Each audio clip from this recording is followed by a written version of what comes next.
Assalamualaikum warahmatullahi wabarakatuh. Perkenalkan, nama saya Cynthia Lunitinara. Saya dari KM 601 dan kali ini presentasi yang akan saya bawakan adalah analisis dinamika komunikasi kelompok budaya fandom K-pop di era digital. Sebenarnya saya mengerjakan UTS kemarin itu bersama teman saya, Kak Kabibullah. Namun yang bersangkutan tidak mencantumkan jawabannya di UTS kemarin. Jadi kemungkinan video ini saya buat untuk perwakilan. Oke, kita masuk ke slide pertama, ada latar belakang dan karakteristik fandom. Bagaimana komunitas digital K-pop tumbuh dari sekedar penikmat musik menjadi ekosistem budaya yang sangat terorganisir. Poin pertama, fandom K-pop itu bukan konsumen yang pasif, di mana mereka bertindak sebagai agen aktif yang menggerakkan kampanye massal dan tren global. Poin kedua, ada ruang ketiga atau bisa disebut dengan third place, di mana media sosial menjadi ruang berkumpul untuk bertukar ide dan membangun solidaritas. Poin ketiga, ada interaksi parasosial, di mana ikatan emosional nyata yang terbangun dari keakraban semu antara idol dan penggemar di media. Dan poin terakhir, ada kolektivisme cyber, di mana budaya yang mengutamakan tujuan bersama kelompok di atas kepentingan pribadi. Setelah itu, ada perbedaan platform media. Di sini kami mengambil dua platform, yaitu X atau biasa yang disebut dengan Twitter dan Instagram. Pada platform X itu berguna untuk mengupdate kehidupan real time seorang idol. Setelah itu mereka biasa menggunakan untuk menaikkan tagar, voting massal, serta komunikasi cepat lintas negara tanpa batasan wilayah. Dan yang kedua ada platform Instagram serta grup chat. Untuk Instagram sendiri itu digunakan para fandom untuk memamerkan koleksi yang mereka punya dengan foto-foto yang estetik. Sedangkan untuk grup chat seperti Telegram atau WhatsApp menjadi ruang obrol yang lebih private. Oke, pada slide selanjutnya itu ada 3 jenjang aktor dalam sebuah fandom. Yang pertama ada aktor primer, di mana aktor tersebut merupakan fanbase besar, dan fanbase besar ini berperan sebagai penyaring informasi, menerjemahkan konten resmi, dan mengatur jadwal kampanye atau streaming. Yang kedua ada aktor sekunder, di mana aktor sekunder ini merupakan influencer yang memiliki banyak pengikut karena konten kreatif seperti fan art, edit video, maupun analisis, dan berperan menentukan tren estetika.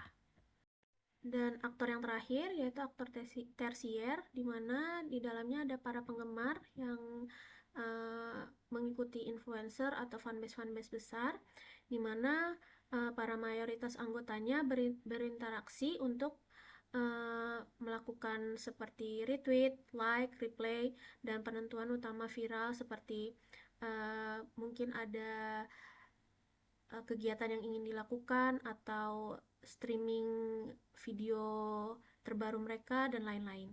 Di dalam fandom K-pop sendiri juga ada struktur sosial digital, di mana para individunya tidak ditentukan oleh usia atau pekerjaan mereka masing-masing, melainkan oleh model sosial seperti jumlah pengikut, kecepatan informasi, dan kepemilikan koleksi yang mungkin beberapa fans tidak memiliki. Dan untuk aturan kelompok yang sedikit kaku juga dapat menciptakan dorongan konformitas tinggi sehingga opini yang berbeda sering terpinggirkan. Pengaruh modal sosial. Akun individu dengan ribuan pengikut di X seperti informan studi dianggap sebagai sumber terpercaya sejajar dengan fanbase resmi. Hal ini membuktikan bahwa rekaman jejak konsisten dan kecepatan informasi membentuk struktur pengaruh dan yang sangat kuat di ruang digital. Di sini juga ada 5 hambatan komunikasi utama. Yang pertama ada language barrier, adanya jeda waktu, penerjemahan bahasa Korea, dan potensi salah menafsirkan. Terus yang poin kedua ada informasi overload, di mana banjirnya puluhan unggahan per menit memicu kelelahan kognitif. poin ketiga ada konflik internal atau fan war, di mana fan war ini terjadi karena adanya perbedaan preferensi memicu percekcokan emosional sesama penggemar.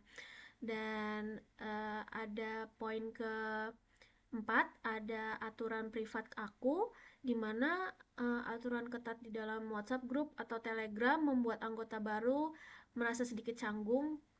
Dan yang terakhir ada fear of missing out atau FOMO. Nah, di dalam poin ini ada tekanan mental untuk terus online dan ikut kampanye atau voting. Dan terkadang bukan hanya itu, fear out of missing out ini bisa digunakan ketika seorang idol merilis sebuah merch baru, dan terkadang para fans juga merasa untuk membeli hal-hal tersebut. Untuk landasan teorinya sendiri itu ada interaksionisme simbolik, di mana Herbert Blumer menyebutkan simbol seperti lightstick, nama fandom, dan juga tagar bukan sekedar hiasan, melainkan kode identitas kolektif untuk membangun rasa memiliki dalam suatu fandom.